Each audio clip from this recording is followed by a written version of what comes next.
ప్రస్తుత దినాల్లో మనం గమనిస్తూ ఉంటే భక్తి చేస్తున్న వారు అంతకంతకు చేస్తున్నటువంటి భక్తిలో దిగజారిపోతూ అనేకులు రోజులు గడిచే కొద్దీ ప్రభువు త్వరగా రాబోతున్నారు, ఆయన రాకడ బహు సమీపంగా ఉంది అని గుర్తెరిగి తెలిసి కూడా సిద్ధపాటు లేకుండా తమ్మును తాము సంపూర్ణతలోనికి తమ జీవితాల్ని నడిపించుకోకుండా భక్తి చేస్తున్నాం అన్నట్లు కనబడుతున్నారు. కానీ సరి అయిన భక్తి, నిజమైన భక్తి దేవుని ఎదుట చేయలేనటువంటి వారిగా కనబడుతూ ఉన్నారు. అనేకుల్లో భక్తి చల్లారిపోతూ ఉంది. ఇంతకు ముందున్న వైరాగ్యం ఏమైంది? ఇంతకు ముందున్నటువంటి రోషం ఏమైంది? ఆ మొట్టమొదటి దినాల్లో ప్రభువుని అంగీకరించి రక్షణ పొంది ఆ తొలుత దినాల్లో అభిషేకించబడిన ఆ క్రొత్తలో ఉన్నటువంటి ఆ మంట ఏమైంది? ఈరోజును గమనిస్తూ ఉంటే అనేకుల జీవితాల్లో భక్తిహీనత ఏర్పడుతూ ఉంది.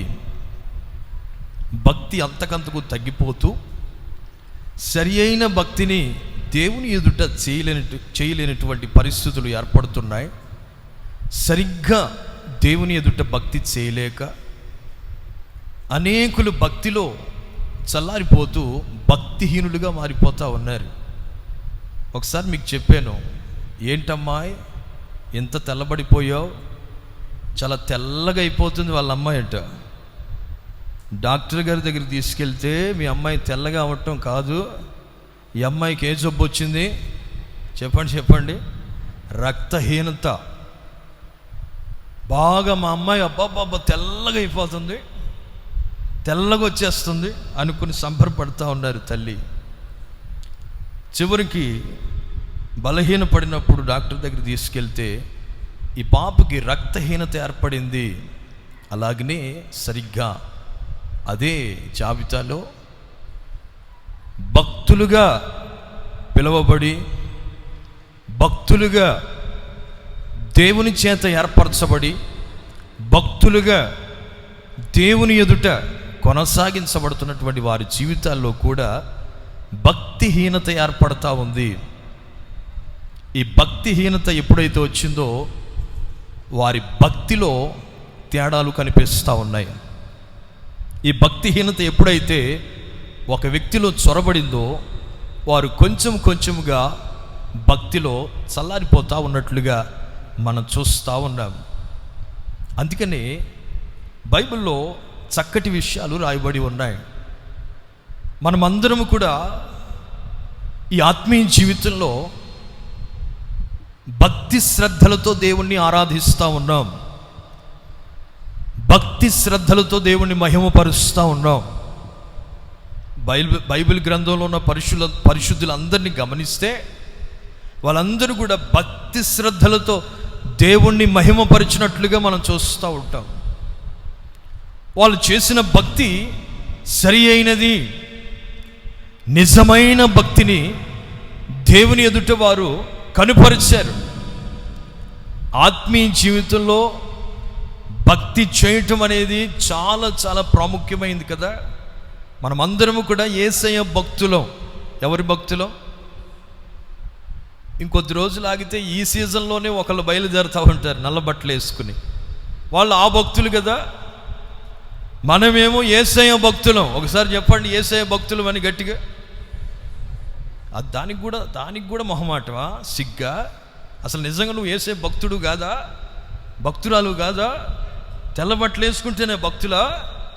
సిలువు దండ వేసుకుంటేనే భక్తులా? చెప్పండి. పిత ఏంటది నాకు రావట్లేదు, మనకు అలవాట్లేదు కదా. అలా అంటేనే భక్తులా? చెప్పండి. మనం అందరం యేసయ్య భక్తులు అని గట్టిగా చెప్పండి. ఇంకొంచెం గట్టిగా చెప్పండి. హృదయపూర్వకం చెప్పండి. ఎవరి భక్తులం మనం? వెసిలన్న గారు అంటూ ఉంటారు, చేయాలి భజన చేయాలి. ఎవరి భజన? ఆ భజన కాదు, వాళ్ళు కూడా దిగ్గు దిగ్గు దిగ్గు దిగ్గు ఏంటది, తాళాలు పట్టుకుని డింగ్ డింగ్ డింగ్ డింగ్ డింగ్ డింగ్ డింగ్ డింగ్ డింగ్ అని కొట్టుకుంటూ ఉంటారు మైకులు పెట్టేసి. అది ఆ భజన కాదండి, అది లోకంలో అది వేరే భజన. మన భజన చేస్తే మనకి శక్తి లభిస్తుంది. అందుకని భజన చేయండి అని చెప్తా ఉంటే చేతులు ఏమన్నా, అందుకని బైబిల్ రాస్తుంది కదా, చేతులు ఏమయ్యా అంటే, ఏమయ్యా, చేతులు బలహీనమైపోయాయి, మోకాళ్ళ మీద ఉండలేని పరిస్థితి, భక్తి చల్లరిపోయింది. ఇంతకు ముందున్న మోకాళ్ళ జీవితం ఇప్పుడు ఉందా?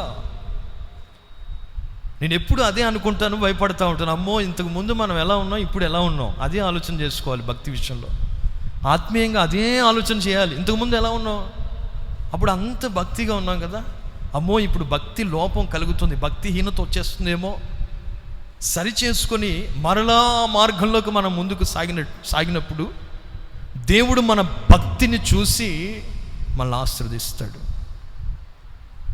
మనం అందరం యేసయ్య భక్తులం కదా. లోకంలో అందరూ భక్తి చేస్తూ ఉన్నారు.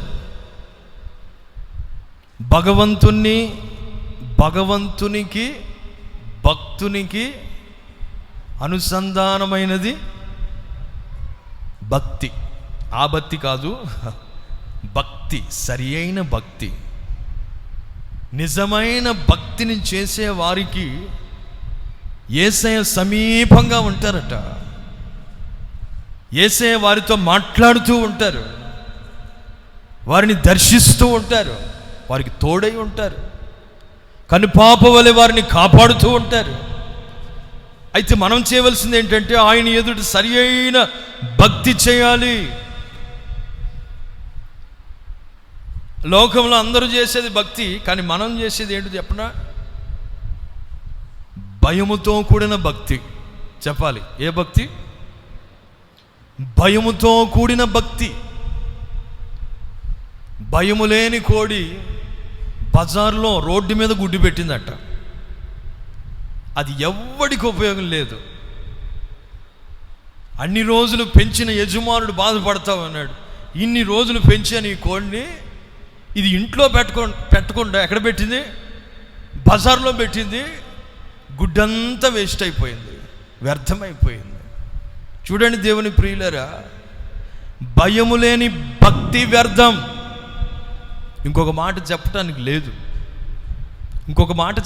లేదండి, బాగా వినండి. భయము లేని భక్తి వ్యర్థం. మీరు ఇంటికి వెళ్ళిన తర్వాత ధ్యానం చేయండి, చదవండి. యెహోవా యందు భయభక్తులు కలిగిన వారిని దేవుడు ఇలాగున, ఒక్క మాట కాదండి, ఎన్నో ఆశీర్వాదాలు ఉన్నాయి. ఆయన యందు మనం భయము భక్తి కలిగి ఉండాలి. ఆయన ఎదుట మనం చేస్తున్న భక్తిలో భయం ఉండాలి.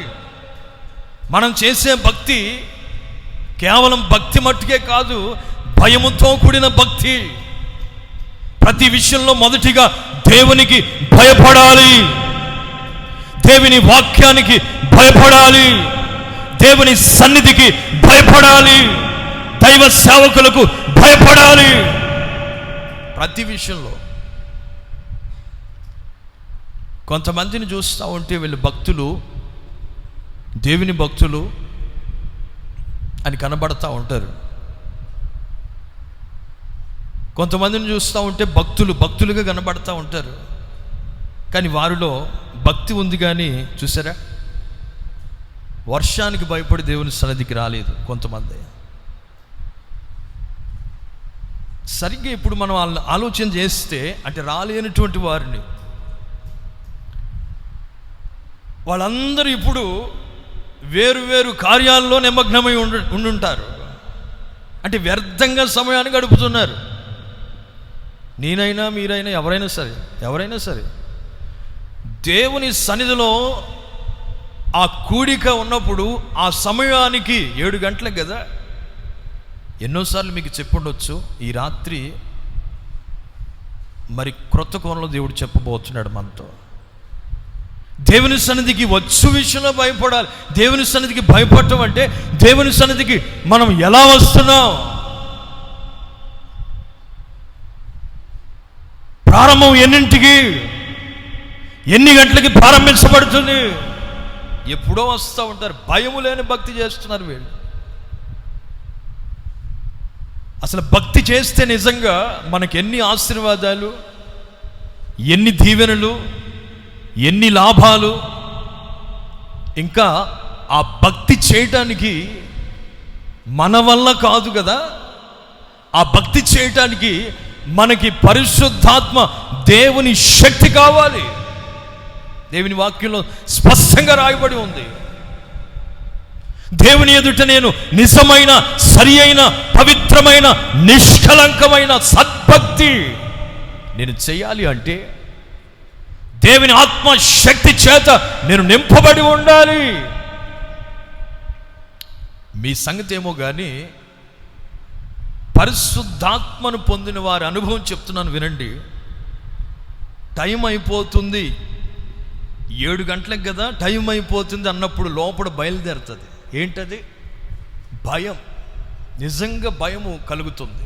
అలా కలగలేదంటే వాడికి మనస్సాక్షి లేదు, చచ్చిపోయింది, వాతవేయబడింది. భయము కలుగుతుంది, అమ్మో 7 అయిపోతుంది, ప్రేరేపణ కలుగుతుంది, ఈరోజు వెళ్ళాలి, ఈరోజు నేను పాలు పొందాలి. లోపల భయం కలుగుతుంది, లోపల ప్రేరేపణ కలుగుతుంది.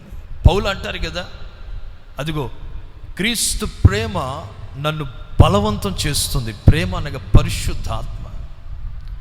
ఆ దేవుని ఆత్మ నన్ను ప్రేరేపిస్తుంది, బలవంతం చేస్తుంది, ముందుకు నెట్టుచుంది. దేవుని బిడ్డలారా, భక్తి చేస్తున్న మనం భయముతో కూడిన భక్తి చేయాలి. దేవుని సన్నిధికి వచ్చే విషయంలో భయపడాలి. దేవుని సన్నిధిలో కూర్చునే విషయంలో, ఆరాధించే విషయంలో, వాక్యాన్ని శ్రద్ధగా వినే విషయంలో భయపడాలి. అందరి దగ్గర బైబిల్ ఉన్నాయా? బైబిల్ లేకుండా వచ్చారా బ్రదర్స్? అందరి దగ్గర బైబిల్ ఉన్నాయా? దేవుని వాక్యాన్ని శ్రద్ధగా మనం వింటే దృష్టిని వేరొక వైపు మళ్లించకుండా దేవుని వాక్యం వైపే దృష్టిని కేంద్రీకరించి వాక్యాన్ని జాగ్రత్తగా వింటే, ప్రభు మాట్లాడే ఆ మాటలు మనం చెవిని పెడితే, హృదయంలోకి తీసుకొని అంగీకరిస్తే మనకెన్నో మేలు కలుగుతాయండి. వాక్యమే మనల్ని బలపరుస్తుంది, జీవింపచేస్తుంది, నడిపిస్తుంది. కొన్ని విషయాలు మీకు చెప్తాను, మీకు అర్థమయ్యేటట్లుగా. మనం చేసే భక్తి భయంతో కూడిన భక్తి కదా. అందుకని మొదటిగా ప్రసంగిలో రాయబడిన మాట ఏంటంటే, మీరు తీస్తారని నేను చెప్పాను, కానీ మీరు తీయొద్దు. 5వ అధ్యాయం 7వ వాక్యం ఇంటికి వెళ్ళిన తర్వాత చదువుకోండి. ఏది తీయొద్దు, మీరు తీయమన్నది తీయండి. ఒకటే తీసేయటం, తలకాల కింద వేసేయటం, వాక్యం మీద మనసు పెట్టట్లేదు. తీసేసి ఇంక బైబిల్ చదువుకుంటా కూర్చోవటం. ఇంకో వాక్యం చదవద్దండి. చెప్పిన వాక్యం శ్రద్ధగా వింటే ఆ వాక్యం మనల్ని బలపరుస్తుంది. దేవుని సేవకుల్లో నుండి, పరిశుద్ధాత్మ ప్రత్యక్షతలో నుండి బయలు వెళుతున్న మాటే మనల్ని బలపరుస్తుంది. అది ఒక రేమాగా విడుదలవుతుంది. రేమా. ప్రసంగి 5:7లో రాయబడిన మాట ఏంటంటే, ఒకరి సంగతి నీకు అనవసరం, నీ మట్టుకు నీవు దేవుని యందు భయము భక్తి కలిగి జీవించు. నీ మట్టుకు నీవు. ముందోడు రాలేదే వెనకోడు, వెనకోడు రాలేదే ఆ వెనకోడు. ఇలా ఉంటుంది ప్రజల పరిస్థితి. కొందరు మనుషులను వెంబడిస్తూ ఉంటారు. వారు రాలేదు, వీరు రాలేదే. ఎవరి సంగతి మనకు అనవసరం లేదండి, అవసరం లేదు. వాక్యం అంటుంది, నీ మట్టుకు నీవు చెప్పాలి, నీ మట్టుకు నీవు దేవుని యందు భయభక్తి కలిగి ఉండు. స్తోత్రం చెప్తాం, 2 చేతులెత్తి. నేను అంటాను కదా, స్తోత్రం చెప్పేటప్పుడు కూడా భయం కలిగి ఉండాలి. కొంతమంది గోక్కుంటున్నారు స్తోత్రం చెప్పమంటే. అప్పుడే వచ్చిందా దురద? భయం లేని దురద. ఆ దురదకి భయం లేదు, అప్పుడే వచ్చింది. మనకు ఉండాలి కదా భయం, తర్వాత గోక్కుందాంలే. 2 చేతులది గట్టిగా చెప్పండి స్తోత్రం అని. హల్లెలూయా. మన మధ్యలో ఆయన ఉంటారండి. అలా చేసినప్పుడు నిజం, అంత భయం కలిగి మనం ప్రవర్తిస్తే ఆయనకు భయపడు వారి మధ్యలో ఆయన ఉంటారు. Praise the Lord. చాలామంది ఆయనకు భయపడరు. ఇంత చిన్న విషయంలో కూడా భయపడాలా? దేవుణ్ణి ఆరాధించి, దేవుని స్తుతించి, దేవుని ఘనపరిచి, దేవుని మహిమపరిచి, దేవుని సన్నిధిలో ప్రార్థించే విషయంలో, మోకరించే విషయంలో, చేతులెత్తే విషయం, ప్రతి విషయంలో నీ మట్టుకు నీవు ఒకరిని చూడొద్దు. ముందున్న వారిని చూడొద్దు, వెనుకున్న వారిని చూడొద్దు, పక్కన ఉన్న వారిని చూడొద్దు. నీ మట్టుకు నీవు దేవుని యందు భయభక్తి కలిగి ఉండు. చదువుకుందాం మంచి మాట. అపోస్తలుడైన పౌలు తిమోతికి రాసినటువంటి చక్కటి మాట. తిమోతికి రాసిన మొదటి పత్రిక 4వ అధ్యాయము 7-8 వాక్యాలు చదువుకుందాం. చదవండి ఇప్పుడు ఎవరైనా గట్టిగా. తిమోతికి రాసిన మొదటి పత్రిక. అందరు తీయాలి బైబిల్. చిన్నపిల్లలు మొదలుకు అందరు బైబిల్ తీయాలి. సండే స్కూల్ లేకపోయేసరికి వీళ్ళకి భయం లేకుండా పోయింది. తీయాలి, అందరు తీయాలమ్మా, చిన్న అందరు తీయాలి. దేవుని మాటకు భయపడదాం. Praise the lord. దేవునికి మహిమ కలుగును గాక. 4వ అధ్యాయము 7-8 వాక్యాలు త్వరగా. అపవిత్రములైన ముసలమ్మ ముచ్చటలను విసర్జించి దేవభక్తి విషయములో అదిగో నీ మట్టుకు నీవే, నీకు నీవే సాధకము చేసుకొనుము. శరీర సంబంధమైన సాధకము కొంచెము మట్టుకే ప్రయోజనకరమవును గాని దైవభక్తి ఇప్పటి జీవము విషయములోను రాబోవు నిత్య జీవము విషయములోను వాగ్దానముతో కూడినదైనందున అదిగో చూడండి, అది అన్ని విషయాల్లో ప్రయోజనకరమగునుగాక. Praise the lord. దైవభక్తి మనకు మన ఆత్మీయ జీవితంలో ఆత్మీయంగాను శారీరకంగాను ఇప్పటి జీవము విషయంలోను రాబోయే జీవము విషయంలోను వాగ్దానముతో కూడినదైనది. అది ఎలాంటిదట? వాగ్దానముతో కూడినది. దేవుని వాగ్దానములు నేటి వరకు నిశ్చలములై ఉన్నవి, స్థిరముగా ఉన్నవి. బాగా వినాలి. అవునన్నట్టుగానే ఉన్నాయి, అవును ఆమేన్ అన్నట్టుగానే ఉన్నాయి. ఇదిగో వాగ్దానముతో కూడిన ఈ దైవ భక్తి ఇప్పటి జీవము విషయములోను రాబోవు జీవము విషయంలోనట వాగ్దానముతో కూడినదైనందున అది అన్ని విషయాల్లో. Praise the lord. హల్లెలూయా. కొన్ని విషయాల్లో కాదు. బాగా మనసు పెట్టండి దేవుని వాక్యం. అన్ని విషయాల్లో ప్రయోజనకరమవుతుంది. అర్థమైందా? మనము దేవునికి చేసే భక్తి, దైవ భక్తి, మనం చేసే భక్తి అట మనకే అన్ని విషయాల్లో ఏమవుతుంది? ప్రయోజనకరమవుతుంది. అసలు భక్తి అంటే ఆ భక్తిలో ఒక మర్మము దాచబడి ఉన్నది. అందుకని అక్కడే రాయబడి ఉంటుంది తిమోతి పత్రికలోనే. ఆ మాట చదువుకుందామా? మొదటి పత్రిక 3వ అధ్యాయం 16వ వాక్యం.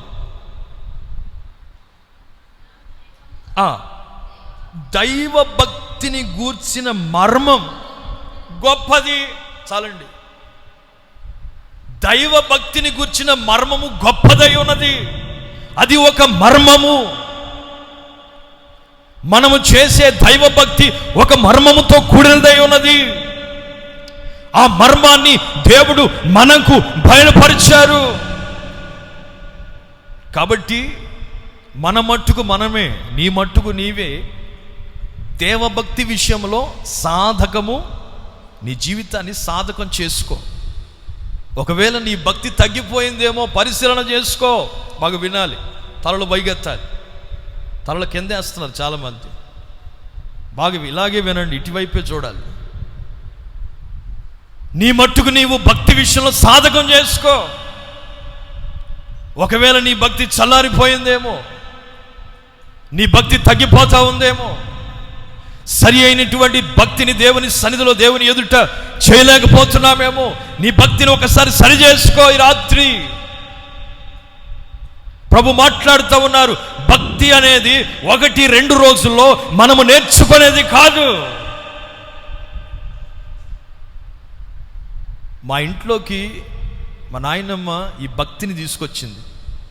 అంతకుముందు వేరే భక్తి చేసేవారట, మాకు తెలియదు, మేము పుట్టలేదు. మా ఇంట్లోకి మా ఇంటి వారందరికీ ఈ భక్తిని నేర్పించింది నానమ్మ. నానమ్మ అంటే ఎంతో ఇష్టం మాకు. హల్లెలూయా. ఎందుకంటే ఈ భక్తిని పరిచయం చేసింది ఎవరు? నానమ్మ. అయ్యగారు వాళ్ళ అమ్మగారు ఈ భక్తిని నేర్పించారు.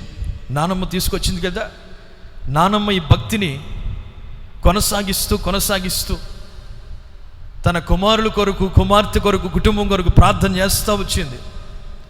సరి అయిన భక్తిని చేస్తూ ప్రార్థన చేసింది. ప్రభు ఆలకించారు. కుమారుల్ని పట్టుకున్నారు, కుమార్తెను పట్టుకున్నారు. దేవునికి స్తోత్రం కలుగును గాక. ఆ తర్వాత వారికి పుట్టిన పిల్లలమైన మాకు కూడా మా తల్లిదండ్రులుగా వీరు ఏం నేర్పించారు? చిన్ననాటి నుండే, నేను చాలా చిన్న వయసులో పసిబిడ్డగా ఉన్నప్పుడే దేవుడు నాకు భక్తిని నేర్పించారట. దేవుడు నా గురించి మాట్లాడుతూ వచ్చారట. పసిబిడ్డగా ఉన్నప్పుడు నాకు భయంకరమైన బలహీనత ఏర్పడితే దేవుడే మాట్లాడి, ఇదిగో ఈ బిడ్డను నీ స్వస్థపరచబోతున్నాను, నా గాయపడిన హస్తాన్ని చాపుతున్నాను, ఇక ఎన్నటికీ బలహీనత రాకుండా నేను కాపాడుతాను అని వాగ్దానం చేశారు నాకు. ఆనాటి నుండి ఈనాటి వరకు ఎన్నో బలహీనతలు నాకు వచ్చినప్పటికీ ప్రతి బలహీనతలో శ్రేష్టమైన దేవుని కృపను అనుగ్రహిస్తూ దేవుడు నాకు విడుదల కలుగజేస్తున్నారు. అందుని బట్టి దేవునికి మహిమ కలుగునుగాక. ఆయన గాయాల్లో ఉన్న దైవికమైన స్వస్థతను అనుభవించడానికి దేవుడు నాకు కృపను అనుగ్రహించారండి. ఆ భక్తి నాకు ఏం కలుగజేసిందంటే దైవిక స్వస్థతను కలుగజేసింది. నేను నేర్చుకున్న భక్తి నేటి వరకు నాకు అన్ని విషయాలు ఎలా మారింది? నష్టంగా, లాభంగా మారింది, ప్రయోజనకరంగా మారింది. ఈ మర్మాన్ని దేవుడు మా ఇంట్లో నానమ్మ ద్వారా దేవుడు బయలుపరిచాడు. ఇది ఒక మర్మం, ఎవరు పడితే వాళ్ళకి అర్థమయ్యేది కాదు ఈ మర్మం. దేవుడు ఎందుకో మనల్ని ప్రేమించి ఈ శ్రేష్టమైన మర్మాన్ని దేవుడు మనకు బయలుపరిచాడు. అంతకుముందు ఈ మర్మం తెలియదు కదా. ఈ మర్మము తెలియక ముందు లోకములో మనం ఉన్నాం. లోకంలో దేవుళ్ళు అనబడుతున్న వారిని, దేవతలుగా పిలువబడుతున్న వారిని, విగ్రహాలకు, చెట్లకు, పుట్టలకు, రాళ్ళకు, రప్పలకు పూజలు చేసి భక్తి శ్రద్ధలతో పూజలు చేసి ఆరాధించుచున్న మనల్నట్టు దేవుడు పిలుచుకున్నాడు, ఏర్పాటు చేసుకున్నాడు.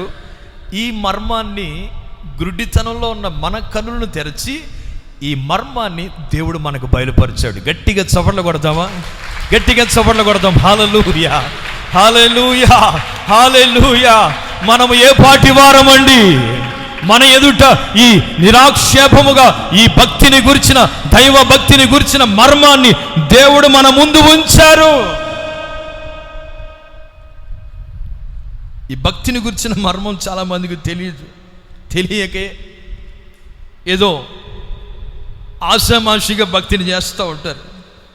తెలియకనే ఏదో అనాలోచనగా భక్తిని కొనసాగిస్తూ ఉంటారు. తెలియకనే అశ్రద్ధగా భక్తిని చేస్తూ ఉంటారు. భయం లేకుండా భక్తిని చేస్తూ ఉంటారు. ఆ మాట చక్కగా ఉంటుంది అక్కడ. ఏంటి ఆ మర్మము? చదవండి కింద. అదిగో ఆయన సశరీరుడిగా ప్రత్యక్షమాయెను. అది మర్మం. తర్వాత నీతిమంతుడని తీర్పు పొందెను. దేవదూతలకు యేసయ్య కనబడెను. అదిగో రక్షకుడని జనముల్లో ప్రకటించబడెను.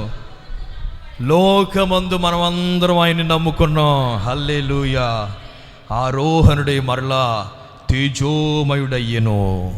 తేజోమయునిగా ఆయన మనల్ని దర్శిస్తున్న రాత్రి. రెండు చేతులెత్తి స్తోత్రం చెప్పండి గట్టిగా. తేజోమయుడైన యేసయ్య మనల్ని దర్శిస్తున్న రాత్రి. ఆయన వెలుగు చేత మనల్ని నింపుతున్నాడు. ఆయన మర్మాన్ని, ఏ అర్హత, ఏ యోగ్యత, ఏ మంచి లేని మనకు ఆ దైవ భక్తిని గురించిన మర్మాన్ని దేవుడు తెలియజేసి, ఈ భక్తి మార్గాల్లో, ఈ పరిశుద్ధమైన మార్గాల్లో, ఈ నీతి మార్గాల్లో, యథార్థమైన మార్గాల్లో, ఈ సత్య మార్గాల్లో వాక్యానుసారముగా దేవుడు ఒక వెలుగుగా నడిపిస్తూ ఉన్నాడు ఈ లోకములో. ఒకసారి మీరెవరో గుర్తెరగండి. రాత్రి గుర్తెరగండి మీరెవరో. మీకు లోకానికి ఎటువంటి సంబంధం లేదు. లోక సంబంధమైన కార్యకలాపాల్లో మీరు ప్రవేశించకూడదు. మీకు లోకానికి సంబంధం లేదు.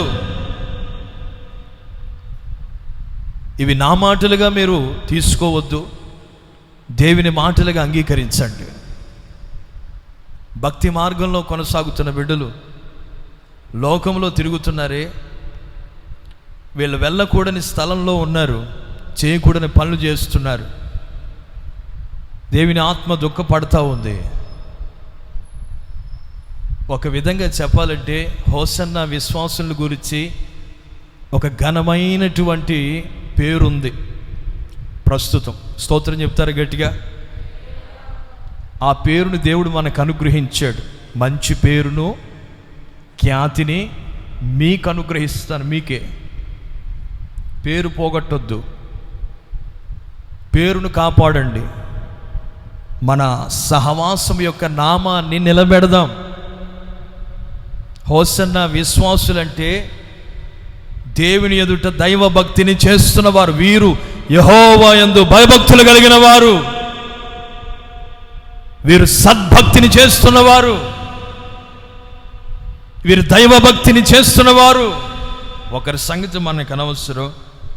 ఎర్రగొండపాలెంలో దేవుడు మన పరిచర్యను ప్రేమించి ఈ చక్కటి సహవాసాన్ని, ఈ మందిరాన్ని దేవుడు మనకి ఇచ్చారు కదా.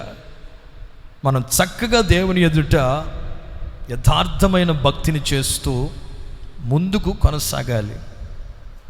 మన విశ్వాసులు కూడా ఆ చర్చిల్లో ఉంటారే. ఏ చర్చి? పెద్ద చర్చిల్లో ఉంటారు. వాళ్ళు ఏమంటారు తెలుసా? నామకార్థ భక్తులు. ఏ భక్తులు చెప్పరే గట్టిగా? ఆ భక్తులుగా మన భక్తులు మారిపోతున్నారు. అది చెప్పాల్సిన సంగతి. ఆ నామకార్థ భక్తుల్లో కలిసిపోతున్నారు. అది బాధపడవలసిన విషయం. నామకార్థ భక్తుల్లాగా మారిపోతున్నారు.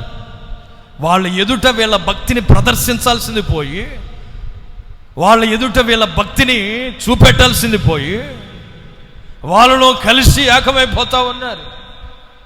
భక్తిహీనులుగా మారిపోతున్న భయంకర దినాల్లో ఉన్నాం.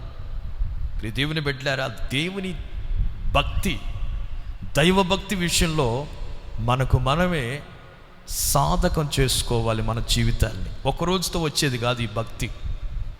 మీరు ఈ భక్తిని నేర్చుకోవాలి. మీ పిల్లలకి చూసారా చూడండి వాళ్ళు ఎలా మాట్లాడుకుంటున్నారు. అందుకని అంటారు, తల్లిదండ్రులు భక్తిగా ఉంటే చెప్పరే పిల్లలు ఎలా ఉంటారు చెప్పాలి. తల్లిదండ్రులు భక్తిగా ఉంటే పిల్లలు ఎలా ఉంటారు? ఆటోమేటిక్. అదేమి దాని ఇంకో మాట లేదండి. తల్లిదండ్రులు భక్తి మార్గంలో ఉంటే పిల్లలు కూడా చెప్పనవసరం లేదండి. వాళ్ళ భక్తిని చూసి వీళ్ళు కూడా అదే అనుసరిస్తారు, నేర్చుకుంటారు. గొప్పగా చెప్పుకోవడం కాదు, కానీ దేవుడు మా తల్లిదండ్రుల ద్వారా, మా ఆత్మీయ తండ్రి యేసన్న గారి ద్వారా చెప్పగలం. యేసన్న గారి ద్వారా నేను చూసి భక్తి నేర్చుకున్నాను. యేసన్న గారిని చూసి దగ్గరగా భక్తి నేర్చుకున్నాను. నేను ఆ భక్తిలో నిలిచి ఉండాలి కదా, ఆ భక్తిని నేర్చుకోవాలి కదా, ఇంకా ఆ భక్తిని చేయాలి కదా.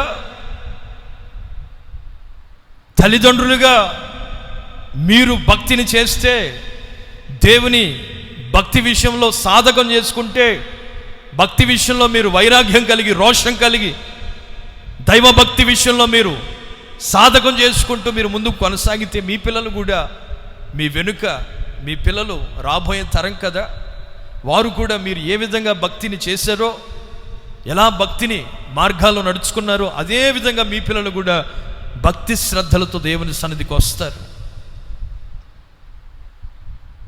ఈ అంచె దినాల్లో అనేకులు నామకార్థ భక్తులుగా మారిపోతున్నారు, భక్తిహీనులుగా మారిపోతూ ఉన్నారు. భక్తిహీనులు. ఈ అంచె దినాల్లో వాక్యంలో రాయబడిన మాట, అపాయకరమైన కాలములు వచ్చును, మనుషులు స్వార్థ ప్రియులుగాను, ధనాపేక్ష కలిగిన వారిగాను, బెంకములాడువారిగాను, దోషకులుగాను, అహంకారులుగాను, కృతజ్ఞత లేని వారిగా, తల్లిదండ్రులకు అవిధేయులుగా, దేవుని కంటే సుఖ అనుభవాన్ని ఎక్కువగా ప్రేమించేవారిగా. చివరిలో ఒక చక్కటి మాట రాయబడి ఉంది అక్కడ. అదిగో చూడండి, పైకి భక్తి కలిగిన వారి వలె ఉండి దాని శక్తిని ఆశ్రయించని వారు ఎలా ఉన్నారు చెప్పండి? పైకి నాకులాగా తెల్లబట్టలు వేసుకున్నాము, ఓసన్న మందిరం విశ్వాసులు అంటే తెల్లబట్టలు తప్పకుండా వేసుకురావాలి, లేకపోతే వెనక్కి కూర్చోబెడతారు. ఈ తెల్లబట్టలు వేసుకునే మనలో ఎంత భక్తి ఉంది? ఎంత భక్తి ఉందండి? పైకి ఎలా కనిపిస్తున్నారంట? తెల్లబట్టలు వేసుకుని పెద్ద బైబిల్ పట్టుకొని ముందు వరుసలో కూర్చొని ఊగులమ్మ జోగులమ్మ రాత్రి అంతా నైట్ అవుట్ చేశాడనమాట. టీవీ ముందు టీవీని చూసి పొద్దున వచ్చి ఊగులమ్మ జోగులమ్మ ఆరాధనలో. దేవుని బిడ్డలారా, పైకి ఎలా కనిపిస్తున్నారు? అందరూ భక్తులుగా కనబడుతున్నారు, కానీ వారిలో ఏమి లేదు. దేవుని శక్తిని వారు ఆశ్రయించని వారిగా ఉన్నారు. భక్తిని సాధకము చేసుకునిచున్న మన జీవితాలకు దేవుని శక్తి చాలా అవసరం. ఒక విషయం గుర్తుపెట్టుకోండి, మనం చేసే భక్తి భయముతో కూడినది. మనం చేసే భక్తిలో శక్తి ఉంది. మనం చేసే భక్తి వ్యర్థమైంది కాదు. మనం చేసే భక్తిలో శక్తి ఉంది. దైవ భక్తిలో దైవ శక్తి ఇమర్చబడి ఉన్నది. అందుకని భక్తిని చేస్తున్న మనం ఏం పొందాలి? ఈ భక్తిని ముందుకు కొనసాగించాలంటే, ఈ భక్తిలో వైరాగ్యంతో ముందుకు వెళ్ళాలంటే, సద్భక్తిని చేయాలంటే, ఆయన యందు భయముతో కూడిన భక్తిని చేయాలంటే, సంతృప్తికరమైన భక్తిని చేయాలంటే, పవిత్రమైన నిష్కలంకమైన యథార్థమైన భక్తిని, నిజమైన భక్తిని చేయాలంటే దైవ శక్తి చాలా అవసరం. ఏ శక్తి చెప్పండి? నోరు తెరిచి గట్టిగా. దైవ శక్తి. భక్తిలో శక్తి ఉంది. ఆ శక్తిని మనము ఆశ్రయించాలి. ఆ శక్తే పరిశుద్ధాత్మ దేవుడు. పరిశుద్ధాత్మ దేవుడు భూమి మీద సంచరిస్తూ ఉన్నారు. ఆయన మనలందరినీ బలపరుస్తున్నారు. మనం భక్తి చేయటానికి మనకి కావలసిన వాటన్నిటినీ దయచేస్తున్నారు. ఆ మాట చదువుతారా? ఎక్కడది అమ్మా? ఎక్కడది? పేతురు రాసినటువంటి 2వ పత్రిక 3వ వాక్యం త్వరగా. తన మహిమను బట్టియు గుణాతిశయమును బట్టియు మనలను పిలిచిన వారిని గూర్చిన అనుభవ జ్ఞాన మూలముగా ఆయన దైవ శక్తి. బాగా వినండి, బాగా ఆలకించండి. అక్కడ ఆ మాట గమనించండి. దైవ శక్తి. ఏ శక్తి? దైవశక్తి జీవమునకును. అది చూసారా, మనం జీవించటానికి భక్తికి కావలసిన వాటన్నిటినీ మనకు దయచేస్తుంది. దేవునికి స్తోత్రం చెప్పండి, 2 చేతులెత్తి. పరిశుద్ధాత్మ శక్తి, దైవ శక్తి మన జీవమునకును భక్తికి కావలసిన వాటన్నిటినీ.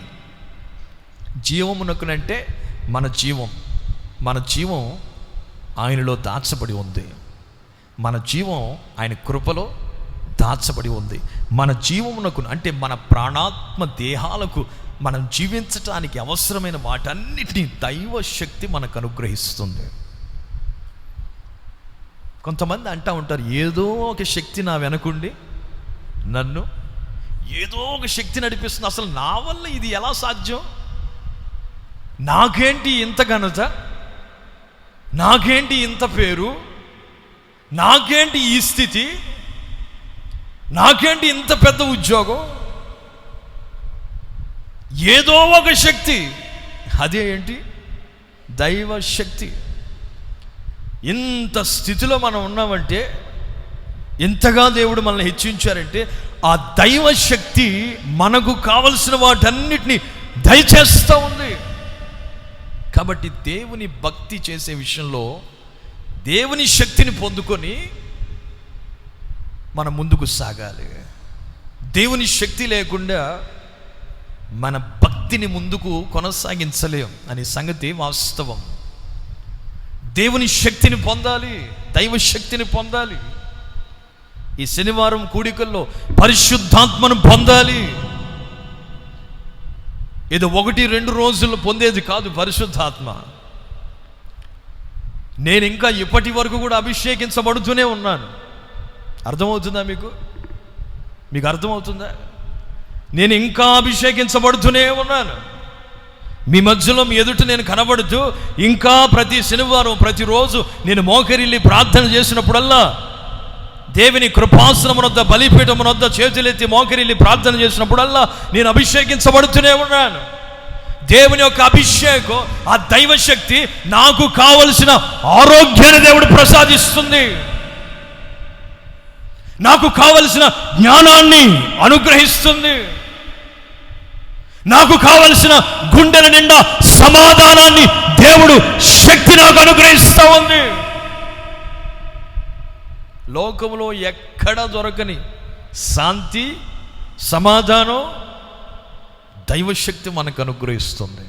Praise the lord. లోకంలో హాస్పిటల్ చుట్టూ తిరిగి డబ్బులు వేయపరుచుకొని రోగం తగ్గక చిట్ట చివరికి దేవుని సన్నిధిలోకి వచ్చి మోకాళ్ళ మీద పడి అయ్యా అయ్యా అయ్యా అని గోజాడి ప్రార్థన చేసినప్పుడు స్వస్థత పొంది దేవుని సన్నిధిలో ఉన్నవారు గమనించండి, దైవ శక్తి వారిని తాకుతుంది. దేవుని శక్తి ప్రభావంతో కూడింది. 2 చేతులెత్తి స్తోత్రం చెప్పండి. దేవుని శక్తి ఎలాంటిది? యేసు ప్రభు వస్త్రపు చెంగు అలా ముట్టగానే ఆయనలో ఉన్న ప్రభావం ఆమెలేనుకు బయలు వెళ్ళింది. వెంటనే రక్తధార కట్టబడింది. స్తోత్రం కలుగునుగాక. బాగా వింటున్నారా? వెంటనే ఆ రోగం నివారణ అయింది, బాధ నివారణ అయినది, తొలగిపోయింది. ఆయన శక్తి మన బాధలను నివారణ చేస్తుంది. ఆయన శక్తి మనకు కావలసిన వాటన్నిటిని అనుగ్రహిస్తుంది, దయచేస్తుంది. అందుకనే దైవశక్తిని పొందుకోవటం చాలా అత్యవసరం.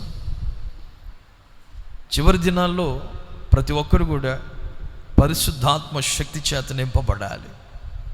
దేవునికి మహిమ కలుగునుగాక. తండ్రి అయిన దేవుని ఎదుట భక్తి చేసే వారికి ఉండవలసిన లక్షణాలు ఏంటి? వీళ్ళ భక్తులు, భక్తి కలిగిన కుటుంబం అండి. ఈ కుటుంబం సాక్ష్యం చెప్పాలి. సేవకులు, బ్రదరు, అన్న, సిస్టరు, అక్క, వీళ్ళు భక్తి కలిగిన కుటుంబం అండి. ఆ కుటుంబంలో అడుగు పెడితే ఆ భక్తి కనబడాలి, ఆ భక్తి శ్రద్ధలు కనబడాలి. భక్తి కలిగిన బిడ్డలండి వీళ్ళు. కొందరి గురించి చెప్తూ ఉంటారు కదా, వాళ్ళకు ఉండే లక్షణాలు ఏంటో మనం చదువుకుందాం. యాకోబు రాసిన పత్రిక 1వ అధ్యాయం 27వ వాక్యం. తండ్రి అయిన దేవుని ఎదుట పవిత్రమును నిష్కలంకమునైన భక్తి ఏదనగా, గమనించాలి, దిక్కులేని పిల్లలను, విధవరాండ్రను వారి ఇబ్బందిలో పరామర్శించుటయు 1. 2, ఇహలోక మాలిన్యము తన కంటకుండా తన్ను తాను, అది భక్తి. తండ్రి అయిన దేవుని ఎదుట పవిత్రమైన నిష్కలంకమైన భక్తి ఏమిటంటే ఇహలోక మాలిన్యము తన కంటకుండా తన్ను తాను తమ ప్రాణాత్మ శరీరాలను కాపాడుకొనుటే భక్తి. లోకములో ఉన్న మత్స ముడత డాగు కలంకము మన కంటకుండగా దేవుని సన్నిధిలో ఎల్లప్పుడూ ఆయన ఎదుట భక్తిని చేస్తున్న మనము పరిశుద్ధంగా, నిర్దోషులుగా, నిందారహితముగా, నిష్కలంకులుగా ఆయన ఎదుట మనము కనబడినట్లుగా ఇహలోక మాలిన్యం మనకు అంటకుండగా జాగ్రత్తగా. బాగా వింటున్నారా? కొందరికి జాగ్రత్తే లేదు. చేయకూడదని తెలియదా మీకు? అలా వెళ్ళకూడదని తెలియదా? అలా మాట్లాడకూడదని, అలా తలంచకూడదని తెలియదా? వాక్యం మీకు తెలియదా? జాగ్రత్త లేకపోవడం, తెలిసి కూడా చేయకపోవటం, చేయలేకపోవటం. దేవుని బిడ్డలారా, ఆయన ఎదుట సరి అయిన భక్తి చేసేవారు ఇహలోక మాలిన్యం అంటకుండగా తమ ఘటాలను, తమ జీవితాలను జాగ్రత్తగా కాపాడుకుంటారు. భయంకర దినాల్లో మనం ఉన్నాం. చాలా జాగ్రత్తగా ఉండాలి. చాలా చాలా జాగ్రత్తగా ఉండాలి. నేను చెప్తాను, చాలా రిఫరెన్స్లు ఉన్నాయి కానీ టైం అయిపోతుంది. నేను చెప్తాను. యాకోబు రాసిన పత్రికలోనే మీరు చదివిన ఆ మాట పైన భక్తి పరులకి ఉండవలసిన లక్షణాలు ఏంటో రాయబడి ఉన్నాయి. భక్తి అంటే ఏంటంటే దిక్కులేని పిల్లలు. ఎవరైనా దిక్కులేని పిల్లలు ఆత్మీయంగా ఈ వాక్యాన్ని, ఈ మాటను గమనిస్తే దైవ సేవకులు మీ మధ్యలో దిక్కులేని పిల్లలుగా ఉన్నారు. ఎవరండి సేవకులు? ఎవరు? మా దిక్కు ఎవరు? ఇక్కడ మీ బాధలన్నిటిని గురించి సేవకులు భారాన్ని మోస్తూ భుజస్కంధాల మీద మీరు ఫోన్ చేసినప్పుడల్లా చేతులు ఎత్తి ఏం చేస్తారు చెప్పండి? మరి మా బాధ ఆలోచన చేయండి. మా బాధ ఎవరు తీరుస్తారు? మా బలహీనతలు ఎవరితో చెప్పుకోవాలి? అందుకే మమ్మల్ని ఏమంటారంటే అపోస్తలుడైన పౌలు అంటాడు స్పష్టంగా, మేము దిక్కులేని వాళ్ళము, దిక్కులేని వాళ్ళం. దిక్కు లేదు మాకు. మా దిక్కల్లా ఎక్కడో మాది 500 కిలోమీటర్ల దూరాన మా ఊరుంది.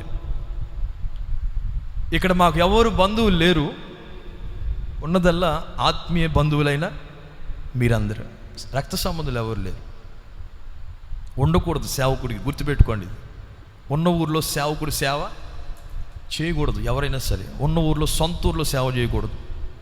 కొంతమంది మామా నా అనుభవం చెప్తాను. మామా ఊరే సేవకుడిని పట్టుకుని ఏమంటున్నాడు వీడు? ఓ మామా పెద్ద పాస్టర్ ఆయన. మామా బాబాయ్ దుర్మార్గుడా.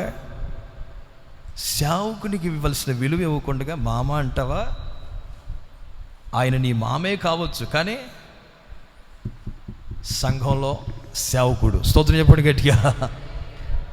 దిక్కులేని పిల్లలమండి మేము. సేవకులుగా ప్రతిష్ఠించబడి సమర్పించుకున్న, దేవుని పిలుపు చేత పిలవబడి దేవుని ఏర్పాట్లో ఉన్న సేవకులను గురించి చెప్పిన సంగతి నేను. దిక్కులేని పిల్లలు. రెండోది ఏంటి? వెధవరాండ్రు. ఎవ్వరు లేరు, వెధవరాండ్రు. వీళ్ళెవరయ్యా అంటే సేవకులు. ఈ సేవకులు ఏం చేయాలి? భక్తి అంటే ఏంటి? మీరు సరి అయిన భక్తిని చేస్తున్నారంటే సేవకులు ఏం చేయాలి? ప్రతిరోజు వచ్చి పరామర్శించాలి. శనివారం ఆదివారం వస్తే చాలదండి. ఎప్పుడు రావాలి? ప్రతిరోజు వచ్చి. లాక్డౌన్ కదా, మనకంతా ఖాళీయే కదా. కొద్దిసేపు వచ్చి సేవకురాలతో మీరు మాట్లాడితే ఏంటట? నన్ను తప్పు ఉందా? కొద్దిసేపు వచ్చి దేవుని సన్నిధిలో గడిపితే ఏంటి? భక్తిని చేస్తున్న మనము కొద్దిసేపు దేవుని సన్నిధిలో, దేవుని సేవకులతో కొంచెంసేపు మాట్లాడి వెళితే ఏంటి? మన బాధలన్నీ వారితో చెప్పుకొని ప్రార్థన చేయమని చెప్పి మన సంగతులన్నీ వారికి తెలియజేసి ప్రార్థన చేయించుకుని వెళితే తప్పేంటి? శనివారం ఆదివారమే రావాలా? అది రూలా? భక్తి చేస్తున్న వాళ్ళు అలా ఉండరండి. నిజమైన భక్తి చేసేవారట పరామర్శిస్తూ ఉంటారు. కొన్ని ప్రాంతాల్లో మేము సేవ చేసాం. కొన్ని చోట్ల వారి పని ముగించుకొని కొంతమంది బ్రదర్స్, తిమోతి, హానోకు, డేవిడ్, వీళ్ళలాగా గాలయ్యన్న ఇలాగ పని చేసుకునే వాళ్ళు ప్రతిరోజు సాయంత్రం పని ముగించిన వెంటనే నేను మందిరం దగ్గరికి వెళ్ళాలి, అన్నోళ్ళని చూడాలి, కలవాలి, కొద్దిసేపు ప్రార్థన చేసుకుని ఇంటికి వెళ్తాం. తర్వాత అబ్బాబ్బాబ్బా అక్కడ ఉన్నంతకాలం మేము ఎంత పరవశించిపోయామో, ఎంత గొప్ప పరిచర్య మాకు అక్కడ జరిగించాం. మాకు వాళ్ళకి ఒక ఐక్యత, సంబంధం, ఎంత బాగా పరిచర్య జరిగిందో. యేసన్న గారే ఆశ్చర్యపోయారు ఆ పరిచర్యను చూసి. అంత బ్రహ్మాండంగా జరిగింది పరిచర్య. ఇప్పుడు జరగట్లేదు. అక్కడ దేవుడు పిలుచుకోవాలి, ఏర్పాటు చేసుకోవాలి. అందరి ద్వారా పరిచర్య జరగదు. కొన్ని చోట్ల కొందరు ఉంటే పరిచర్య జరుగుతుంది, తర్వాత జరగకపోవచ్చు, చెప్పలేం కదా. అంత మహిమ ఉండదు అక్కడ. మహిమ అంతా పోయింది ఆడుతూనే. సొత్తు చెప్పండి గట్టిగా. మేము ఆ ప్రాంతం నుంచి వచ్చేసాం, తర్వాత మహిమ పోయింది. ఇప్పుడు అక్కడ బ్రదర్స్ 2-3 ఉన్నారు. ఎంతమంది మారారు, ఎంతమంది లెక్కలేనంతమంది మారారండి అక్కడ. ఇప్పుడు కూడా సమాధానం లేకుండా పోయింది ఆ సంఘంలో. కారణం ఏంటి? గమనించండి. భక్తి మార్గాల్లో మనం నడిచినప్పుడు, మన భక్తి మార్గం యథార్థంగా ఉంటే, పవిత్రమైన నిష్కలంకమైన భక్తి దేవుని ఎదుటి చేస్తే, సేవకుల్ని పరామర్శించాలి. రెండవదిగా ఇహలోక మాలిన్యం, లోకానికి మనకు సంబంధం లేదు. మనల్ని మనం ఏం చేయాలి?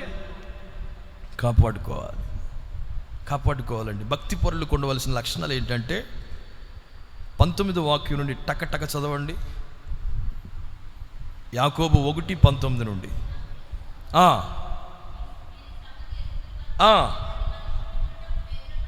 ప్రతి ఒక్కడు, భక్తులు అనబడుతున్న ప్రతి ఒక్కరట వినుటకేమవ్వాలి? వినటానికి బాగా వేగిరపడాలి, మాట్లాడుటకు నిదానించాలి. అక్కడ తెలిసిపోతుంది వీళ్ళు భక్తులా కాదా అనేది అక్కడ అర్థమైపోతుంది. నా మాట విను. ఒరే, నా మాట వినరా, నేను చెప్పేది వినరా అంటే బయటోళ్ళతో సరిపోతుందండి. బయటోళ్ళతో కాదు, సేవకుల దగ్గర కూడా లోడ. ఒరే, సేవకుల దగ్గరికి మనం వచ్చేది ఎందుకంటే, సేవకులు ఏదైనా మన గురించి ఏదైనా ప్రేరేపించబడి ఆత్మలో తెలుసుకొని మన కోసం ఏమైనా చెప్తారేమో అని దాన్ని గ్రహించడానికి వస్తాం కదా. అక్కడ కూడా లోడ. నేను చెప్పేది బయట అయినా లోపడైనా ఎక్కడైనా సరే మనం ఏం చేయాలట? భక్తి చేసేవాళ్ళు ఎలా ఉంటారు? దేవుని భక్తిలో సాధకం చేసేవాళ్ళు, దైవ భక్తి కలిగిన వారు ఎలా ఉంటారంటే, మాట్లాడటానికి నిదానిస్తారు, వినటానికి వేగిరపడతారు, కోపించటానికి కూడా త్వరగా, ప్రతి చిన్న విషయానికి కోప్పడరు. అమ్మా బాగా వినాలి, నువ్వే పరిశుద్ధాత్ముడు బయలుపరుస్తున్నాడు మీ గురించే. ప్రతి చిన్న విషయానికి కోప్పడుతున్నావు, ఎందుకు అంత ఎత్తులు లెగుస్తూ ఉన్నావు? ప్రతిదానికి కోపమేనా? చిరాకు. దైవభక్తి విషయంలో సాధకం చేసుకునే వారు ఎలా ఉంటారంటే, కోపపడుటకు ఎలా ఉంటారట? కోపించుటకు అంటే నిదానంగా కోపడతారన్నమాట. త్వరగా కోపడరు, నిదానంగా కోపడతారు. ఆ కోపం ఎక్కువసేపు ఉండదు. ఎందుకంటే మనుషుని కోపము దేవుని నీతిని జరిగించదు కదా, నెరవేర్చదు కదా. అందుకనే నిదానంగా కోపడతారు, త్వరగా కోపం పోతుంది. కోపం ఉంచుకోరు. తర్వాత మాట చూస్తూ ఉంటే, సమస్తమైన కల్మషమును విర్రవీగుచున్న దుష్టత్వాన్ని మాని లోపల నాటబడి మీ ఆత్మలు రక్షించిన శక్తి గల వాక్యాన్నట భక్తి కలిగిన వారు సాత్వికంతో అంగీకరిస్తారు. ప్రైజ్ లార్డ్, హల్లెలూయా. ఎంత మంచి మాట. పోయిన బుధవారం అనుకుంటా ప్రభు చెప్పిన మాట ఇది. వాక్యాన్ని ఎలా అంగీకరిస్తారు? సాత్వికంతో. భక్తి కలిగిన వారిలో ఉండే లక్షణాలు ఇవి. వాక్యానికి లోబడతారు. 2006లో మేము ఇక్కడికి వచ్చాం కదా. 2009వ సంవత్సరంలో ఒక మాట చెప్పారు ప్రభు. చెప్పిన మాట ప్రకారంగానే ఆ వ్యక్తిలో ఇంకా ఆ మాట నెరవేర్చనే ఉంది. స్తోత్రం చెప్పండి గట్టిగా. ఎందుకు చెప్పారు స్తోత్రం? అంటే వాక్యానికి ఈ రోజు వరకు ఆ వ్యక్తి లోపట్టలేదు. ప్రభు చెప్పారు, అప్పుడు చెప్పారు, ఈ రోజు వరకు వాక్యాన్ని అంగీకరించట్లేదు. అందుకే దేవుని ఆశీర్వాదం పోతుంది. వాక్యాన్ని సాత్వికముతో అంటే తగ్గించుకొని లోబడి సాత్వికంతో వాక్యాన్ని అంగీకరించాలట. దేవుని భక్తులైతే, దేవుని భక్తి చేస్తున్న వారైతే, భక్తిపరులైతే సాత్వికంతో వాక్యాన్ని ఏం చేస్తారండి? అంగీకరిస్తారు. తర్వాత చూడండి, వీరు వినువారు మాత్రమే ఉండి మిమ్మును మీరు సాత్వికంతో అంగీకరించడమే కాదు, వాక్య ప్రకారము ప్రవర్తించువారై ఉంటారు. 2 చేతులది స్తోత్రం చెబుదామా? భక్తులు ఎలా ఉంటారు? దేవుని భక్తులు వాక్యము ప్రకారము. ఎంతమంది వాక్యం ప్రకారంగా జీవిస్తున్నారండి? ఒక్కసారి ఆలోచన చేయండి. వాక్యానుసారంగా మనం జీవిస్తున్నామా? వాక్యానుసారంగా మనం నడుచుకుంటున్నామా? వాక్యానుసారంగా మనం ముందుకు వెళుతున్నామా? భక్తిని చేస్తున్నామా? వాక్య ప్రకారంగా మనం ప్రవర్తించువారై ఉండాలి. అక్కడ మీరు చూస్తే 26వ వాక్యంలో, ఎవడైనను నోటికి కళ్ళెము పెట్టుకొనక, నోటికి మాత్రం కళ్ళెము పెట్టుకోడు, హృదయాన్ని ఏం చేసుకుంటున్నాడు? అదే కదా, నేను భక్తుడిని. ఇంకా ఏమనుకుంటా చూడండి, కొంతమంది మేము ఓసన్నా సంఘానికి వెళ్తున్నాం, ఓసన్నాకి వెళ్తున్నాం. ఓసన్నాకి వెళ్ళినా ఎక్కడికి వెళ్ళినా నీ మట్టుకు నీవెలా ఉండాలి? భయభక్తి కలిగి ఉంటేనే ఆశీర్వాదం కలుగుతుంది, దేవుని కృప వస్తుంది, దేవుని శక్తిని పొందుకుంటాం. సంఘం కాదు అక్కడ ముఖ్యం, మన మట్టుకు మనం ఎలా ఉన్నాం. నోటికి కళ్ళెం పెట్టుకోకుండా లోడలోడ మాట్లాడుతూనే ఉంటారు. భక్తి కలిగిన వాళ్ళు ఎలా ఉంటారంట? మాట్లాడటానికి, వినటానికి. అందుకని పరిశుద్ధాత్ముడు రాయించాడు ప్రకటన గ్రంథంలో, సంఘములతో ఆత్మ చెప్పుచున్న మాట చెవిగలవాడు వింటమే. ఆయన మాట్లాడతారు, మనము చూసారా ఆ ప్రక్రియ ఎలా ఉందో చూసారా? దేవుడేమో మనతో మాట్లాడతారు, మనం ఏం చేయాలి? దాని అర్థం ఏంటి? మనము మాట్లాడకుండా ఆయన మాటకు లోబడాలి. అది సంగతి. దేవుడు అంటే ఆయన మాట్లాడుతూనే ఉంటారు, ప్రతి విషయంలో ఆయన మనతో మాట్లాడుతూనే ఉంటారు, వాక్యం ద్వారా మనతో మాట్లాడతారు. మనం మాట్లాడకూడదు, ఇంకా మనం వినాలి. స్తోత్ర, అంగీకరించాలి, వాక్యానుసారంగా ప్రవర్తించాలి, జీవించాలి. నోటికి కళ్ళెం పెట్టుకోరటండి. అప్పుడు అర్థం చేసుకోవాలి, నోటికి కళ్ళెం పెట్టుకోకుండా లోడలోడలా వాగుతున్నారంటే వీళ్ళు భక్తి చేసేవాళ్ళు సరి అయిన భక్తిని వీళ్ళు చేయట్లేదు. భక్తి చేసేవాళ్ళు అయితే ఎక్కువగా మాట్లాడకూడదు. చిన్నపిల్లలు సండే స్కూల్లో పాట ఉంది, ఎక్కువగా వినాలి, తక్కువగా మాట్లాడాలి. మంచి పాట అది. ఎక్కువగా వినాలి, తక్కువగా మాట్లాడాలి. ఎందుకంటే నువ్వు గనక ఎక్కువగా మాట్లాడావనుకో భక్తి పోతుంది. నా మాట కాదు, బైబిల్లో ఉంది. ఎక్కువగా మాట్లాడితే అలాంటి వారు విశ్వాసం నుండి తొలగిపోయి భక్తిహీనులుగా మారిపోతున్న దినాల్లో ఉన్నాం. ఎవరితోనూ కూడా ఎక్కువ మాట్లాడకూడదు. ఎంతవరకు మాట్లాడాలో అంతవరకే మాట్లాడాలి. అందుకని రాస్తుంది కదా, మనం గత వారాల్లో విన్నాం కదా, అవసరమును బట్టి సమయోచితమైన మాట చేత మాట్లాడాలి. స్తోత్రం, హల్లెలూయా. కళ్ళెం పెట్టుకోండి అంటున్నారు ప్రభు. అబ్బే నేను మాట్లాడుతూనే ఉంటాను, అలా ఉందా నీ సంగతి, అలా ఉందా అని చెప్పేసి ప్రభు ఏం చేశారని అందరికీ ఏం చేశారు? ఏది నాది చెప్పండి, ఇది ప్రభువు పెట్టిన కళ్ళెము అని నమ్మిన వారి గట్టిగా 2 చేతులది స్తోత్రం చెప్పండి. ఎవరు పట్టిన కళ్ళెము చెప్పండి? నిశ్చయంగా రాజన్న ఇంకో విధంగా చెప్పారు, కానీ నేను అప్పుడు అది అనుకున్నా, ఇలా చెప్తున్నారేంటి ఈయన ప్రారంభంలో, ఇలా చెప్తున్నారేంటి? ఇది కాదు అసలు ప్రభువు పెట్టిన కళ్ళెం ఇదేం పోతుంది ఇప్పుడు, బాదు ఇది, అందరూ పశ్చాత్తాపడాలి మళ్ళా అని నేను అనుకున్నాను. రాజన్న ఇంకోలా చెప్పారు, ఇది దేవుడు పంపించలేదని చెప్పారు. దేవుడు పంపించకపోతే ఎవరు పంపించారు? ఇది దేవుడే పంపించాడు కాబట్టి ఇంకా తొలగిపోలేదు. స్తోత్రం చెప్పండి గట్టిగా. తొలగిపోతుంది, ఇది తొలగిపోద్దండి. ఎందుకు పంపించాడో చెప్తాను, నేను ఆ మాట చెప్తాను, మీకు చూపిస్తాను. ఇప్పుడు కళ్ళెం పెట్టుకోవట్లేదు, అందుకనే దేవుడు మనకి కళ్ళెం పెట్టేశాడు. ఎక్కువ మాట్లాడకండి. చెవులకు ఉందా కళ్ళెం? లేదు కదా, వినాలి ఎక్కువ, దేవుడు మాటలు వినాలంతా. కళ్ళెం పెట్టేశాడు. హృదయంలో మోసపరుచుకుంటున్నారంట. నేను భక్తుడిని, నేను భక్తుడిని, నేను భక్తుడిని, నేను హోసన్న విశ్వాసిని, నేను పెంతుకోస్తు పెట్టాను, పెంతుకోస్తు పెట్టి, అబ్బో నేను అభిషేకం పొందాను, అది పొందాను, ఇది పొందాను, అబ్బా అంటున్నాను. నేను శనివారం వచ్చేస్తున్నాను, బుధవారం వచ్చేస్తున్నాను, ఆదివారం వస్తున్నాను, నేను భక్తుడిని, నేను భక్తురాలిని అని హృదయాన్ని మోసపరుచుకుంటున్నారు. ఏ విషయంలో మోసపుచ్చుకుంటారంటే వాక్యాన్ని వింటున్నారు, విడిచిపెట్టేస్తున్నారు. హృదయంలో మోసపుచ్చుకుంటున్నారు. వాక్యానుసారంగా ప్రవర్తించుకుంటగా తన హృదయాన్ని, తన జీవితాన్ని తానే మోసపుచ్చుకుంటున్నారు. వాక్యానుసారంగా జీవిస్తున్నామా? వింటున్న వాక్యం మనలో క్రియ జరుగుతుందా? ఆ వాక్యం మనలో ఫలిస్తుందా? దేవుని ఎదుట సరి అయిన భక్తిని మనం చేయగలుగుతున్నామా?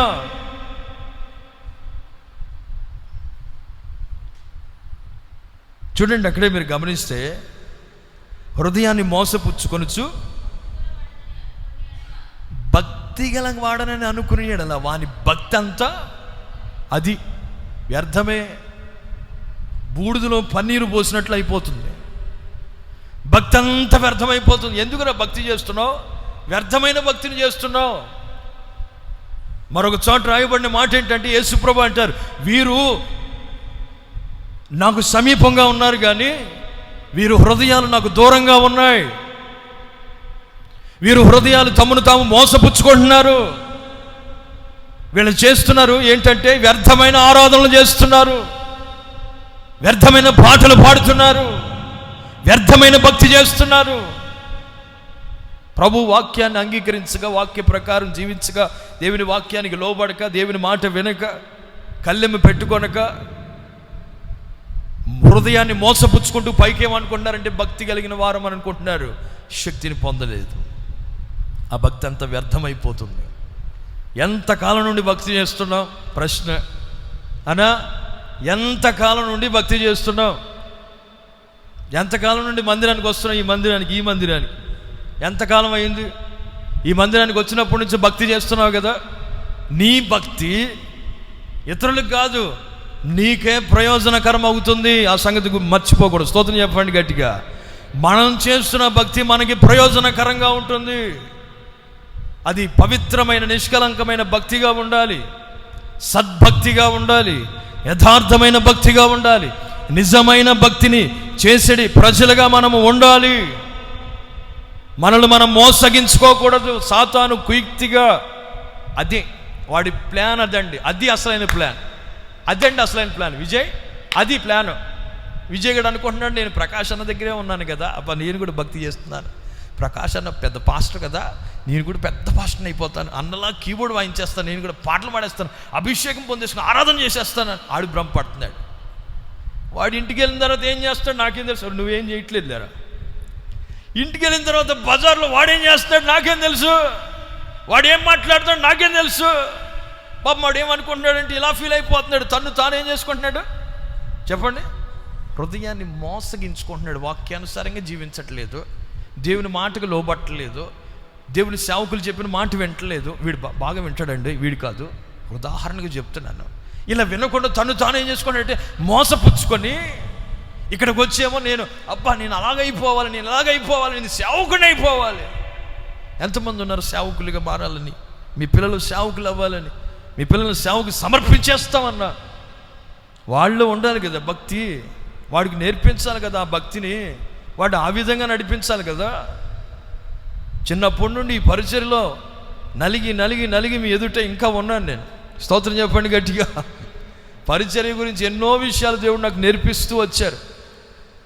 ఎంతో భక్తిని నేను నేర్చుకున్నాను అని చెప్పడంలో ఏమాత్రం సందేహం లేదు. దేవుడే నాకు భక్తిని నేర్పించాడు. ఏ విషయం కూడా నా యొక్క అనుభవంలో ఒక విషయం చెప్తున్నాను. నేను ఎవరి దగ్గర నేర్చుకోకూడదని నాకు ఒక రోషం. ఆ రోషం ఏంటి? ఎవరి దగ్గర నేను నేర్చుకోకూడదు, ఆయనే నాకు గురువుగా ఉండి అన్నీ నేర్పించునుగాక. అది నాకు చాలా రోషం అండి, దైవికమైన రోషం. ప్రతి విషయాన్ని దేవుడే నాకు స్వయంగా ఆయన దిగి వచ్చి నాతో మాట్లాడుతూ, నన్ను పలకరిస్తూ, బలపరుస్తూ, ధైర్యపరుస్తూ, ఉజ్జీవపరుస్తూ, ఉత్సాహపరుస్తూ ఒక్కొక్కటిగా నాకు అన్నీ నేర్పిస్తూ వచ్చాడు, అన్నీ నేర్పించాడు. ఒకటి కాదు, నేను అడిగిందల్లా నేర్పించాడు, అడిగిందల్లా ఇచ్చాడు, ఏది కావాలంటే అది ఇచ్చాడు నాకు దేవుడు, అన్నీ ఇచ్చాడండి, ఆశీర్వదించాడు. ఇప్పుడు నేను నేర్చుకున్న భక్తి నాకు ఎలా మారింది? ప్రయోజనకరంగా మారింది. మీ ఎదుట నేను సాక్షిగా ఉన్నాను. స్తోత్రం కలుగును గాక. హల్లెలూయా. మీరు కూడా ఆ విధంగా కొనసాగింపబడండి. ఆయనే మనకి నేర్పిస్తారు. పరిశుద్ధాత్మ దేవుడే మనల్ని సరి అయిన మార్గాల్లో నడిపిస్తారు, చక్కటి మార్గాల్లో నడిపిస్తారండి. మనల్ని మనం మోసగించుకోకూడదు. ఆయన ఎదుట మనం పవిత్రమైన నిష్కలంకమైన భక్తిని చేయాలి. దేవునికి మహిమ కలుగును గాక. స్తోత్రం. హల్లెలూయా, హల్లెలూయా. రోమీయులకు రాసిన పత్రిక 1వ అధ్యాయం 18వ వాక్యం ఒకసారి చదవండి త్వరగా, టైం అయిపోతుంది, త్వరగా చదవాలి.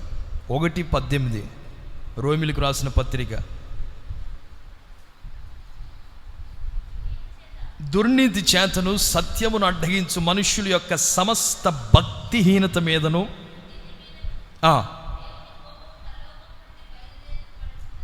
అదిగో చూసారా, దేవుని కోపము పరలోకము నుండి బయలుపరచబడతా ఉంది. దేని మీద? దుర్నీతి చేత సత్యమును అడ్డగించు మనుష్యుల యొక్క సమస్త భక్తిహీనత మీద. ఒకప్పుడు బాగానే ఉన్నారు, ఒకప్పుడు బాగానే కొనసాగారు, ఒకప్పుడు భక్తి మార్గాల్లోనే ఉన్నారు.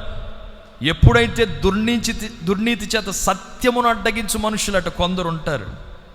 లోకంలో సత్యాన్ని అడ్డగించే మనుషులు కొందరు ఇలాంటి వారిని, భక్తి కలిగిన వారిని భక్తిహీనులుగా మారుస్తున్నారు, విశ్వాసమును చెరిపివేస్తున్నారు. పౌలు అంటారు, హుమైనయు ఫిలేతు ఉన్నారు, వారట విశ్వాసము నుండి తొలగిపోయారు. ఎందుకయ్యా తొలగిపోయారంటే, కొందరు చెప్పుడు మాటలు విని ఏమి చెప్పారు? సత్యానికి విరోధమైన మాటలు చెప్పారు.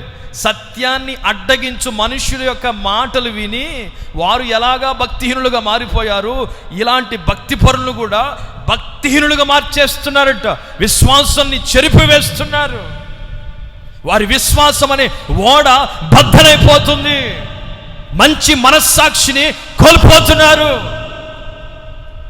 బాగా వినండి, చెప్పుడు మాటలు వింటే మనస్సాక్షి పాడైపోతుంది. మొదటిగా ఎవరైనా సరే, ఎవరికైనా సరే చెప్పుడు మాటలు, లేనిపోని మాటలు చెప్తే మనస్సాక్షి ఏమవుతుంది?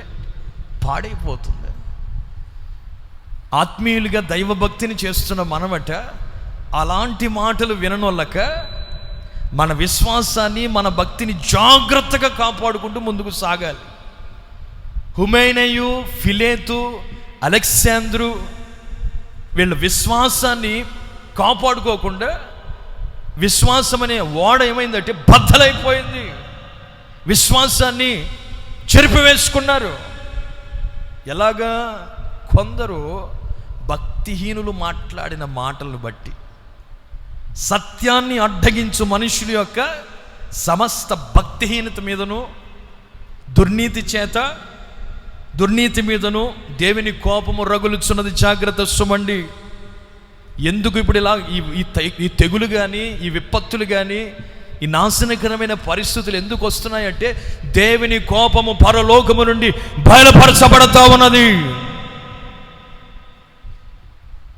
ఇంటికి వెళ్ళిన తర్వాత మోకరించి 2 చేతులు ఎత్తి దేవుని కోపం చల్లారాలని కన్నీరు విడిచి ప్రార్థన చేయండి. దేవుని కోపం ఏమవ్వాలి? చల్లారాలి. ఒకప్పుడు భక్తిగా ఉన్నవాళ్ళు ఇప్పుడు భక్తిహీనులుగా మారిపోతున్నారు. ఒకప్పుడు భయముతో ఉన్నవారు దైవ భయము లేకుండా విచ్చలవిడిగా ప్రవర్తిస్తూ ఉన్నారు. ఒకప్పుడు లోకానికి వ్యతిరేకంగా, లోకానికి విరోధంగా, లోకానికి వేరుగా జీవించిన వారు లోకములో కలిసి తనమునకలై లోకాశల్లో పడిపోయి లోకంలో జీవిస్తున్నారండి. భయంకరమైన దినాలు, భయంకరమైన పరిస్థితులు. అలాంటి వారిని బట్టి దేవుని కోపం పరలోకము నుండి బయలుపరచబడతా ఉంది. దేవుని బిడ్డలారా, ఆయన కోపం చల్లారునట్లుగా మనము ప్రార్థన చేయవలసిన వారమై ఉన్నాము. కీర్తనకారుడు ఒక చక్కటి మాట రాయబడి ఉంది, చివరి మాట. ఇంకొక మాట ఉంది, 37వ కీర్తన అనుకుంటా, 37 28.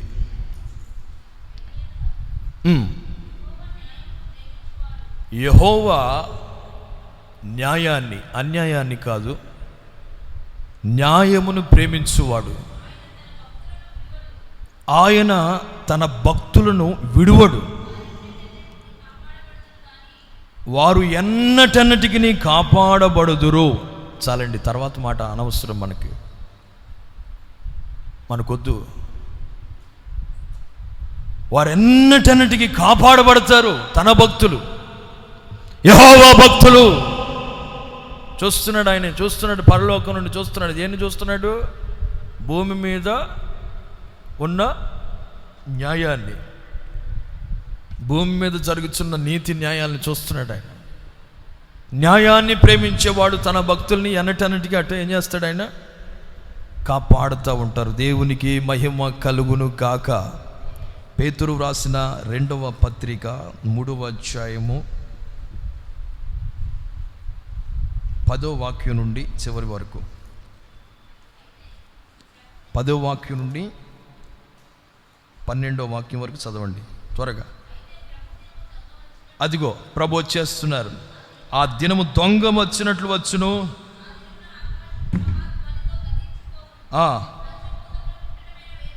లయమైపోతాయి, కృత్యములు కాలిపోతాయి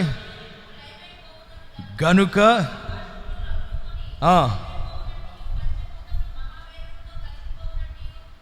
దేవుని దినపు రాకడ కొరకు కనిపెట్టుచు, అదిగో చూడండి, దానిని ఆశతో ఎదురు చూస్తూ అపేక్షించుచు, అంటే కింద ఏమనుంది?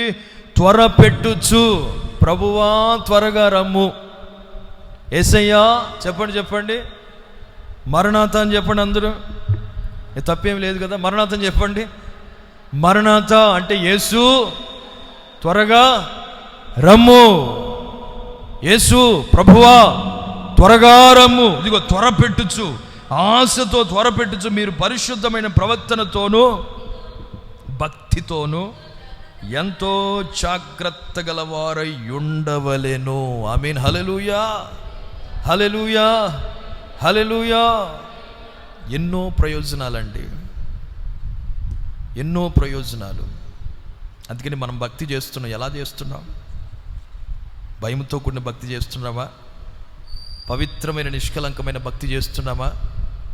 యథార్థమైన భక్తిని చేస్తున్నామా? భక్తి విషయంలో మనకు మనమే సాధకము నేర్చుకుంటూ ఉండాలి. ఇంకా నేర్చుకున్నవారు ఎవ్వరూ లేరండి భూమి మీద. స్తోత్రం చెప్తారు గట్టిగా.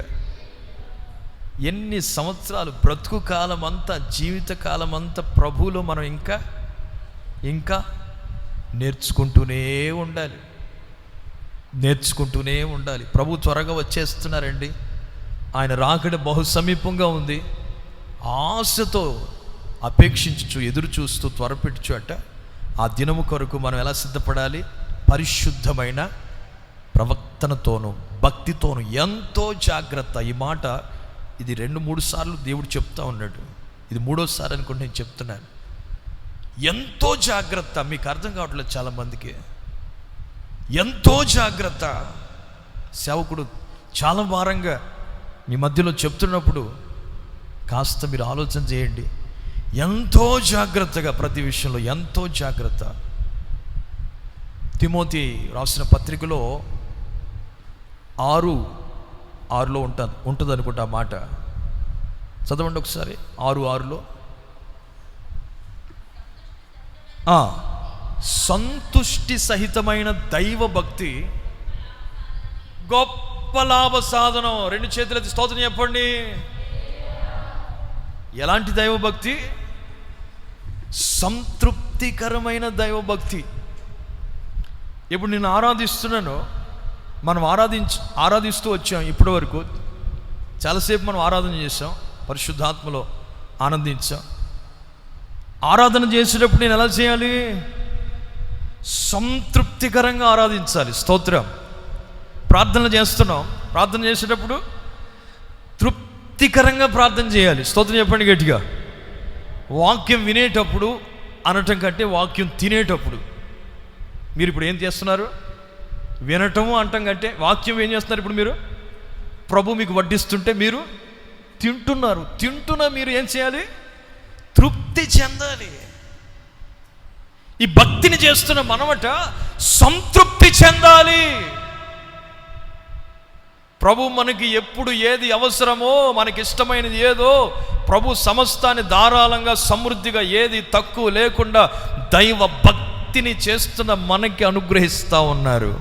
హల్లెలూయా. ప్రతి విషయంలో ఓ మనిషి, ఓ విశ్వాసి, ఓ సేవకుడా, నీకున్న దానిలో నీవు సంతృప్తిగా ఉండ నేర్చుకో. అది లేదండి, ఇది లేదండి.